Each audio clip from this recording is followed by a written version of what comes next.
చాలా సమస్యలు ఉన్నాయి. చాలామంది చాలా సమస్యలు చెప్తున్నారు కదా, అప్లై నో రిప్లై అన్నట్టుగా ఉంది ఇక్కడ. కాబట్టి కొన్ని చెప్పాల్సిన అవసరం ఉంది. నాకు సంబంధించి నా క్యాంప్ ఆఫీస్ గురించి గత 15 నెలల నుంచి రిక్వెస్ట్ చేస్తూ ఉన్నాను. ఆశ్చర్యంగా ఏంటంటే మేము అడిగిన క్యాంప్ ఆఫీస్ గురించి రెవెన్యూ డిపార్ట్మెంట్ దగ్గర సమాచారం ఉండదు, జిహెచ్ఎంసీ దగ్గర సమాచారం ఉండదు. మా నియోజకవర్గంలో ఒక ఈద్గా గ్రౌండ్ ఉంది, రోడ్ నెంబర్ 10లో ఈద్గా గ్రౌండ్ ఉంది అధ్యక్ష. ఆ ఈద్గా గ్రౌండ్లో సిపిడిసిఎల్కి మన ఒక సబ్స్టేషన్ గురించి ల్యాండ్ అలాట్మెంట్ ఇచ్చారు. అక్కడ ఇప్పుడు రంజాన్ నడుస్తుంది, ఈద్గా గ్రౌండ్ అది, దాని పక్కకు వేరే ప్రభుత్వ స్థలం ఉంది. ఆ స్థలంలో కొంచెం నాకు క్యాంప్ ఆఫీస్కు స్థలం ఇవ్వమంటే అది వాళ్ళు ఐడెంటిఫై చేయలేకపోయారు.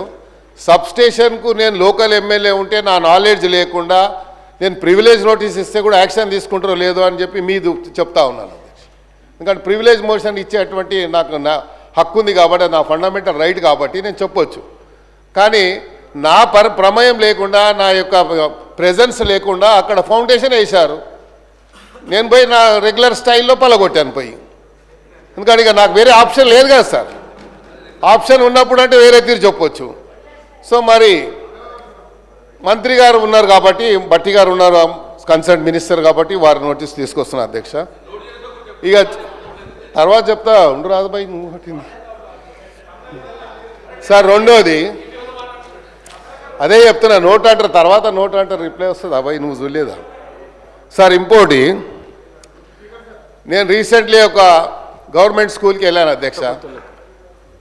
వాళ్ళు ఏదో ఫంక్షన్ పెట్టుకుంటే పోతే అక్కడ ఉన్నటువంటి హెడ్ మాస్టరు ప్రిన్సిపల్ వచ్చి నాకేం రిక్వెస్ట్ చేశారంటే, సార్ మాకు గుడ్లు మిడ్ డే మీల్లో వస్తుండే, ఇప్పుడు మొదలు ఇస్తున్నారు సార్ అని చెప్పాను.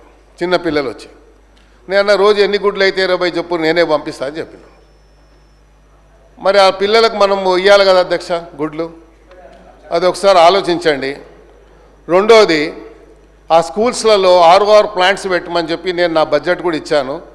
మరి ఇప్పటిదాకా బడ్జెట్ నా ఏదైతే రెగ్యులర్గా వచ్చే బడ్జెట్లో ఇచ్చాను. కానీ ఒకటేమో ఎన్బిటి నగర్లో రౌండ్ టేబుల్ స్కూల్ ఉంది సార్, చాలా పెద్దది, సుమారు 2000 మంది విద్యార్థులు చదువుతారు. జూబ్లీహిల్స్లో అలాగే ఉంది, ఆడ కూడా 6వ ప్లాంట్ అడిగాను, అవ్వలేదు.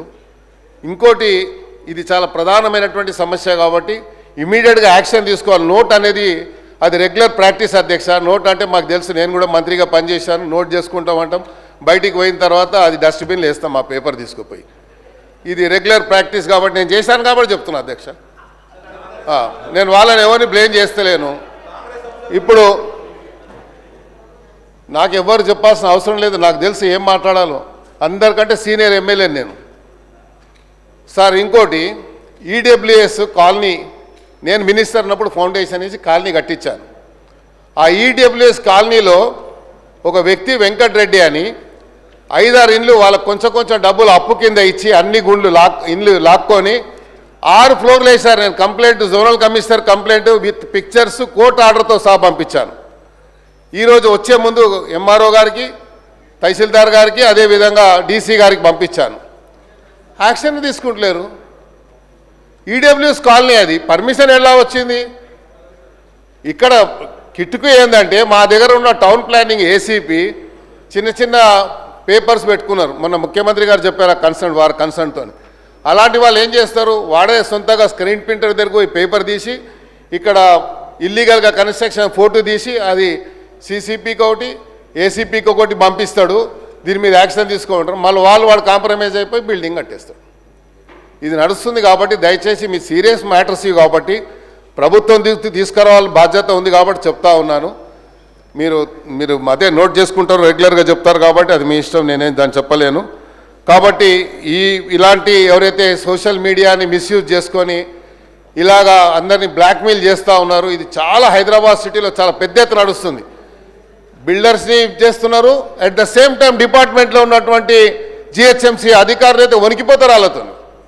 ఎమ్మెల్యే ఫోన్ చేసినా, మినిస్టర్ ఫోన్ చేసినా భయపడదు. కానీ ఆ సోషల్ మీడియా వాడు ఒక ఫోన్ చేస్తే మాత్రం సార్ నేను యాక్షన్ తీసుకుంటా అంటాడు, ఇద్దరు కూర్చొని లావాదేవీ జరిగిపోతుంది. సో ఇవన్నీ జరుగుతున్నాయి కాబట్టి క్యాంప్ ఆఫీస్ విషయంలో సీరియస్గా తీసుకోండి.